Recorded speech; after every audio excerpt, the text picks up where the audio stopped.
బడుగు బలహీన వర్గాల అభ్యున్నతి కూటమి ప్రభుత్వంతోనే సాధ్యమని టీడీపీ జనసేన బీజేపీ కూటమి ఉమ్మడి ఎమ్మెల్యే అభ్యర్థి కొనతాల రామకృష్ణ పేర్కొన్నారు.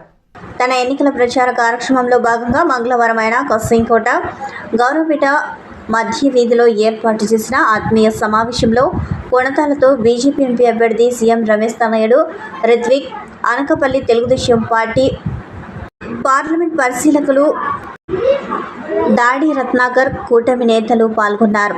వేగి గోపి అధ్యక్షతన జరిగిన కార్యక్రమానికి ప్రజల నుంచి విశేష స్పందన లభించింది. ఇప్పటికే ప్రత్యర్థుల గుండెల్లో రైళ్లు పరిగెత్తిస్తున్న జనసేన ఈ సమావేశంతో కసింకోటలో జనసేన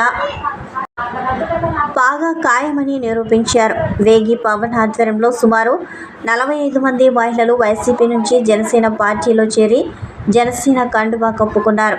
వీరికి ఉమ్మడి కూటమి అభ్యర్థి కొనతాల రామకృష్ణ పార్టీ కండువా కప్పి పార్టీలోకి సాదరంగా ఆహ్వానించారు.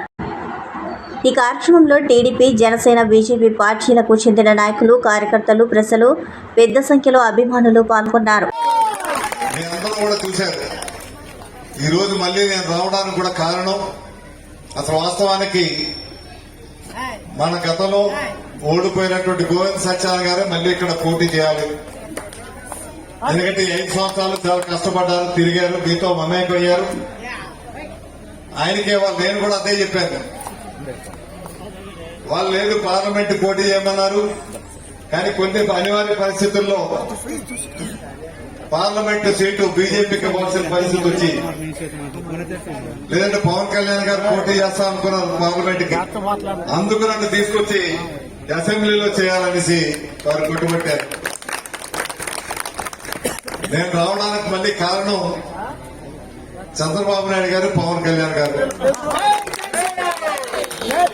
పవన్ కళ్యాణ్ గారు అయితే పట్టు వేడలేదు, ఎట్టి పరిస్థితుల్లో మీరు ఉండాలి, ఇటువంటి దుష్ట పరిపాలనకు చర్మగీతం పాడాలి, రాష్ట్రం నాశనం అయిపోతా ఉంది, ఎందులో అభివృద్ధి లేదు, ఒక రైతు క్షేమంగా లేడు, ఆనందంగా లేడు, ఒక యువత కూడా ఉద్యోగ అవకాశాలు లేవు, రాష్ట్రంలో ఒక ఇరిగేషన్ ప్రాజెక్ట్ లేదు, మహిళలకి ఆనందంగా ఇంట్లో గడిపే పరిస్థితి లేదు. ఎందుకంటే ఒక అవకాశం అని చెప్పి నిత్యావసర వస్తువు ధరలన్నీ పెంచారు. ఏమా ఎంతో పెరిగే చూడండి. మా తండ్రిని చంపినటువంటి వ్యక్తుల్ని ఇతను ఇంట్లో ఉన్నటువంటి వ్యక్తులే చంపారు. అటువంటి వ్యక్తుల్ని ఇంట్లో రక్షిస్తా ఉన్నాడు. ఇతగాడు మాకు అన్యాయం చేస్తా ఉన్నాడు, అతగాడికి తెలుసు ఎవరు చెప్పారో అని స్వయంగా చెప్తా ఉంటాం అక్క చెల్లెళ్ళు. ఈ రోజు మనం ఎందుకు ఆలోచించాలి చెప్పండి? సొంత అక్క చెల్లెళ్ళకి న్యాయం చేయలేదు. ఆ చెరుకులమ్మ నేను ఆ పార్టీలో ఉన్న 3200 కిలోమీటర్లు ఈ ముఖ్యమంత్రి జైల్లో ఉన్నప్పుడు నడిచింది రాష్ట్రం అంతా.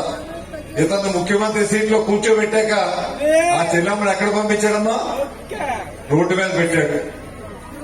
ఎవరైనా అటువంటి పని చేస్తే చెల్లమ్మ వాళ్ళ అధికారంలోకి వచ్చి ఆ తల్లిని చెల్లిని నడి రోడ్డు మీద పెట్టాడు. ఇటువంటి వ్యక్తి మనకు న్యాయం చేస్తాడా చెప్పండి? ఇటువంటి వ్యక్తి వల్ల మనకు న్యాయం జరగదు. ఇటువంటి వ్యక్తికి సరైనటువంటి బుద్ధి చెప్పాలి. ఇంట్లో స్వయంగా వాళ్ళ బాబాయినే హత్య చేసేటువంటి పరిస్థితులు ఉంటే ఈ రోజు సామాన్య ప్రజలకు న్యాయం జరుగుతుందో చెప్పండి? ఒక డాక్టర్ సుధాకర్ చూసాం మనం, ఒక దళిత డాక్టర్.